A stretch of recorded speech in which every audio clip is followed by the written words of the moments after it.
அனைவருக்கும் வணக்கம். கடந்த வீடியோவில் நாம் பார்ட் 3 ஃபண்டமெண்டல் ரைட்ஸ்னால் என்ன அப்படிங்கிறத பார்த்தோம். இந்த கிளாஸில் நாம் பார்ட் 4 என்ன சொல்லுது? Directive principles of state policy, அரசு நெறிமுறைப்படுத்தும் கோட்பாடுகள். அரசு நெறிமுறைப்படுத்தும் கோட்பாடுகள்னால் என்ன, பிரின்சிபிள்ஸ்னால் என்ன?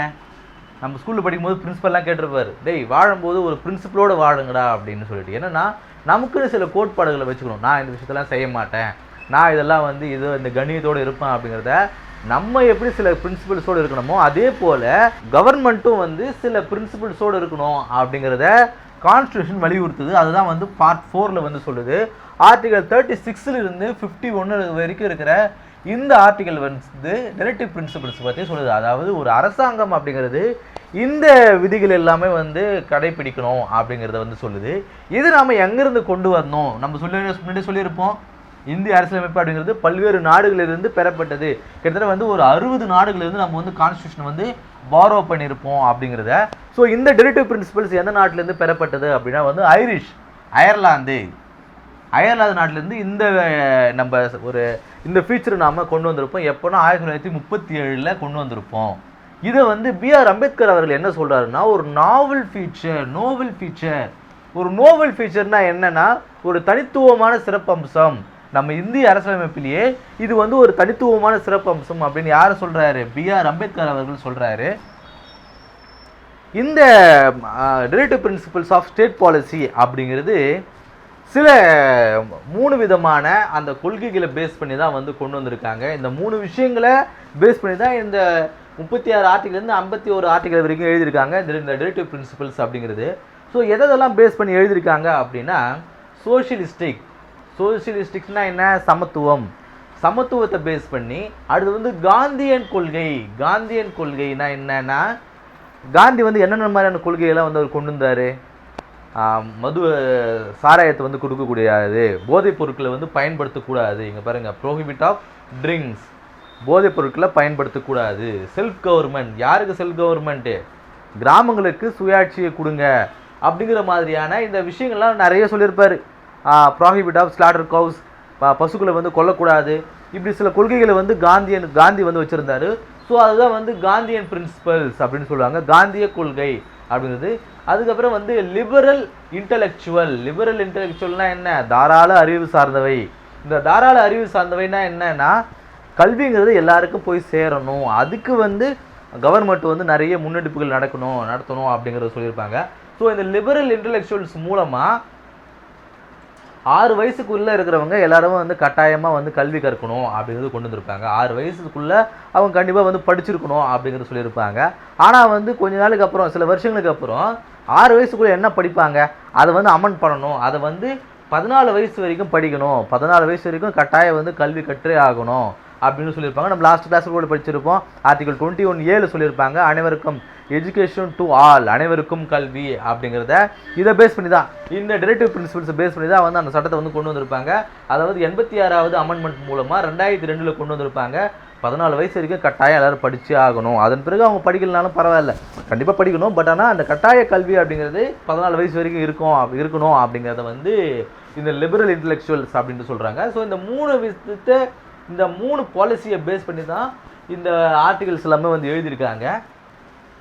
இதில் ஆர்டிகல் 36 என்ன சொல்லுது அப்படின்னா, state should keep the policies and laws. அப்படின்னா ஒரு சட்டம் இயற்றப்படுது, ஒரு அரசாங்கத்தால், ஒரு பார்லிமெண்ட்டால் ஒரு புதுசாக ஒரு சட்டம் இயற்றப்படுது அப்படின்னா, இல்லை ஒரு கொள்கைகள், ஒரு ஆர்டர் பாஸ் ஆகுது, policies and enact laws. Policy, ஒரு கொள்கையோ ஒரு சட்டங்களோ இயற்றப்படும் போது நீங்கள் இந்த டைரக்டிவ் பிரின்சிபல்ஸை கொடுக்கப்பட்டிருக்கிற அந்த விஷயங்களை கருத்தில் கொள்ளணும். நீங்கள் பாட்டுன்னு சும்மா ஏற்றக்கூடாது, இதெல்லாம் நீங்கள் மைண்டில் வச்சுக்கணும். இதை பேஸ் பண்ணி சட்டங்களை ஏற்றுங்க அப்படிங்கிறத ஆர்டிகல் 36 சொல்லுது. ஆர்டிகல் 37 என்ன சொல்லுது அப்படின்னா, நாட் என்ஃபோர்ஸபிள் பை லா. ரொம்ப முக்கியமான ஒரு விஷயம். இந்த டைரக்டிவ் பிரின்சிபல்ஸை கவர்மெண்ட் கட்டாயம் பின்பற்றணும் அப்படிங்கிறது கிடையாது, கருத்தில் கொள்க. ரெண்டுத்துக்கும் வித்தியாசம் இருக்குது. கட்டாயம் வந்து பின்பற்றணும் அப்படிங்கிறது கருத்தில் கொள்ளுங்கிறது நிறைய வித்தியாசம் இருக்குது. ஃபண்டமெண்டல் ரைட்ஸ் வந்து அவங்க கண்டிப்பாக வந்து என்ஃபோர்ஸபிள்னா என்ன, இதில் ஏதாவது மீறப்பட்டு இருந்தால் அதை நீங்கள் கோர்ட்டில் போய் கேஸ் ஃபைல் பண்ணி இது வந்து அரசாங்கத்தால் மீறப்பட்டிருக்கு அப்படிங்கிறது நீங்கள் வந்து சுப்ரீம் கோர்ட்டில் வந்து அப்பீல் பண்ணலாம். பட் ஆனால் இந்த டெரிவேட்டிவ் பிரின்சிபிள்ஸ் வந்து அரசாங்கம் வந்து மீறி இருக்குது அப்படின்னா நீங்கள் வந்து நாட் என்ஃபோர்ஸபிள், நீதிமன்றத்தால் நீங்கள் வந்து வழக்கு தொடர முடியாது அப்படிங்கிறத வந்து நாட் என்ஃபோர்ஸபிள் அப்படிங்கிறத நல்லா ஞாபகத்தை வச்சுங்க. அது வந்து ஆர்டிகல் 37 வந்து சொல்லுது. நான் முன்னுமே சொல்லியிருப்பேன், ஸ்டேட் அப்படிங்கிறது ஃபண்டமெண்டல் ரைட்ஸ் ஆகட்டும், இந்த கான்ஸ்டியூஷனில் நிறைய இடங்களில் ஸ்டேட்டுன்னு மென்ஷன் பண்ணியிருப்பாங்க. கவர்மெண்ட்டை வந்து ஸ்டேட்டுன்னு தான் மென்ஷன் பண்ணுவாங்க. இந்த கான்ஸ்டியூஷனை பொறுத்த வரைக்கும் ஸ்டேட்டு அப்படிங்கிறது பெரும்பாலான இடங்களில் நாடு தான் வந்து குறிக்கும் அப்படிங்கிறது நீங்கள் வந்து மைண்டில் வச்சுக்கோங்க. இப்போ நான் சொல்லியிருந்தேன் இல்லையா, இந்த ஆர்டிகல் 37 அப்படிங்கிறது ஒருவேளை இந்த டெரிவேட்டிவ் பிரின்சிபிள்ஸ் வந்து வயலேட் ஆகியிருந்தா, அரசாங்கத்தால் மீறப்பட்டிருந்தால் அது வந்து கோர்ட்டில் வந்து என்ஃபோர்ஸ் பண்ண முடியாது அப்படிங்கிறது சொல்லியிருந்தேன் இல்லையா. ஸோ உதாரணம் பார்ப்போம். இந்த காந்தியின் கொள்கையில் என்ன சொல்கிறாங்க, காந்தியுடைய கொள்கைகள் என்ன, சாராயம், ப்ராஹிபிட் ஆஃப் ட்ரிங்க்ஸ், ஆல்கஹால் அப்படிங்கிறது தடை செய்யப்பட்டிருப்பாங்க. ஆனால் கவர்மெண்ட் வந்து சாராயத்தை வந்து தடை செய்யப்பட்டிருக்குதா, இல்லை, கவர்மெண்ட்டே வந்து மதுபான கடை அப்படிங்கிற பேரில் வந்து கவர்மெண்ட்டே வந்து நடத்திட்டு வராங்க. ஸோ அதுக்காக வந்து கவர்மெண்ட் வந்து இது எதிர்க்கணும். ஆனால் வந்து கவர்மெண்ட்டே வந்து மதுபானங்களை வந்து விநியோகம் செய்கிறாங்க அப்படிங்கிறதுக்காக நம்ம கோர்ட்டில் போய் கேஸ் போட முடியாது. ஏன்னா அதை வந்து டெரிவேட்டிவ் பிரின்சிபிள்ஸ் இருக்குது. இன்கேஸ் ஃபியூச்சரில் இந்த சட்டம் வந்து இந்த ப்ராஹிபிட் ஆஃப் ட்ரிங்க்ஸ் அப்படிங்கிறது கான்ஸ்டியூஷனல் இந்த பார்ட் 4 இல்லாமல் வேறு எங்கே கொண்டு போய் வச்சுருந்தாலும் அதை நாம் கோர்ட்டில் வந்து என்ஃபோர்ஸ் பண்ணலாம். ஏன் வந்து கவர்மெண்ட் இதை பண்ணுது அப்படிங்கிறத நம்ம என்ஃபோர்ஸ் பண்ணலாம். அதனால தான் இந்த ஏரியாவில் இருக்கிறதுனால தான் நம்ம வந்து மதுபான தடை அப்படிங்கிறத வந்து நம்மளால் கொண்டு வர முடியல. அது வந்து கோர்ட்டு தான் வந்து முன்னெடுக்கணும் அப்படிங்கிறத தான் வந்து இங்கே சொல்லியிருக்காங்க. அடுத்தது வந்து இந்த டெரிவேட்டிவ் பிரின்சிபிள்ஸால் ஏதாவது நன்மைகள் விளைஞ்சிருக்கா அப்படின்னு கேட்டிங்கன்னா நிறைய நடந்திருக்கு. இதில் கருத்தில் கொண்டு தான் பல சட்டங்கள் வந்து ஏற்றிருக்காங்க. அது என்னென்ன சட்டங்கள் அப்படிங்கிறத பார்க்க போகிறோம். பிளானிங் கமிஷன், 5 ஆண்டு திட்டங்கள் சுதந்திரம் வாங்கினா இந்தியா வந்து குடியரசான அந்த காலகட்டங்களில் இந்தியா வந்து கடுமையான பொருளாதார நெருக்கடியில் வந்து இருந்தாங்க. ஸோ அந்த நெருக்கடியிலேருந்து நம்ம வந்து மீண்டு வரணும் அப்படின்னா கண்டிப்பாக வந்து திட்டமிடுதல் அப்படிங்கிறது வந்து ரொம்ப முக்கியமான விஷயம். அப்படிங்கிறதால பிளானிங் கமிஷன் வந்து ஆரம்பித்தாங்க. எப்போ வந்து 1950 பிளானிங் கமிஷன் ஆரம்பித்தாங்க. அதே போல் மினிமம் வேஜஸ், குறைந்தபட்ச ஊதியம், ஒரு வேலை செய்கிறார் அப்படின்னா குறைஞ்சபட்சம் அவங்களுக்கு வந்து இந்த ஊதியத்தை கொடுக்கணும் அப்படிங்கிறத அந்த சட்டத்தை வந்து 1948 வந்து உருவாக்குனாங்க. எதை பேஸ் பண்ணி ஆன் வாட் பேசிஸ் அப்படின்னா டெரிவேட்டிவ் பிரின்சிபிள்ஸ். நான் முன்னாடி சொல்லியிருப்பேன், இந்த டெரிவேட்டிவ் பிரின்சிபிள்ஸ் வந்து 1937 வந்து கொண்டு வந்திருப்பாங்க. ஸோ அதனால தான் வந்து 1948 இந்த பேஸ் பண்ணி மினிமம் வேஜஸ், குறைந்தபட்ச ஊதியம், ஒரு வேலைக்கு போகிறோம் அப்படின்னா குறைந்தபட்சம் அந்த ஊதியம் கொடுக்கணும் அப்படிங்கிறது. நான் வேலை செய்யும் போது எனக்கு வந்து 4000 ரூபாய் வந்து சேலரி கொடுத்துருந்தாங்க. அது வந்து குறைந்தபட்ச ஊதியம் அப்படின்னு சொல்லிட்டு இருந்தாங்க. அந்த டைமில் வந்து அதிகமாக இருந்தது. ஆனால் வந்து எங்களுக்கு 4000 ரூபாய் தான் கொடுத்துருந்தாங்க. அதெல்லாம் செலவெல்லாம் போய் ஒரு 3000 ரூபாய் 3500 ரூபாய் தான் வரும். ஸோ இன்றைக்கி அப்படிங்கிறது வந்து 10,000 மினிமம் வேஜஸாக மாற்றிட்டாங்க. இன்றைக்கி வந்து விலைவாசிலாம் அதிகமாக இருந்ததுனால. ஸோ இந்த மினிமம் வேஜஸ் அப்படிங்கிறது 1948 வந்து கொண்டு வந்தாங்க. அதன் பிறகு child labour prohibition and regulating act, child labour prohibit and regulating act தான் என்ன 1986 வந்து கொண்டு இருப்பாங்க. குழந்தைகளை வந்து வேலைகளை வந்து பணியமர்த்தக்கூடாது, அதை வந்து ஒழுங்குமுறை பண்ணணும் அப்படிங்கிறது 1986 கொண்டு வந்திருப்பாங்க.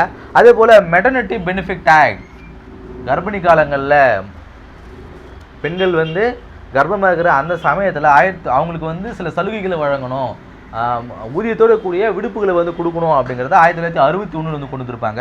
அதே போல் ஈக்குவல் ரெமுனரேஷன், சமமான சம்பளம், ஊதியம், சமமான ஊதியம், ஆணாகட்டும் பெண்ணாகட்டும் 2 பேருக்கு வந்து சமமான ஊதியத்தை கொடுக்கணும் அப்படிங்கிறது 1976 வந்து கொண்டு வந்திருப்பாங்க.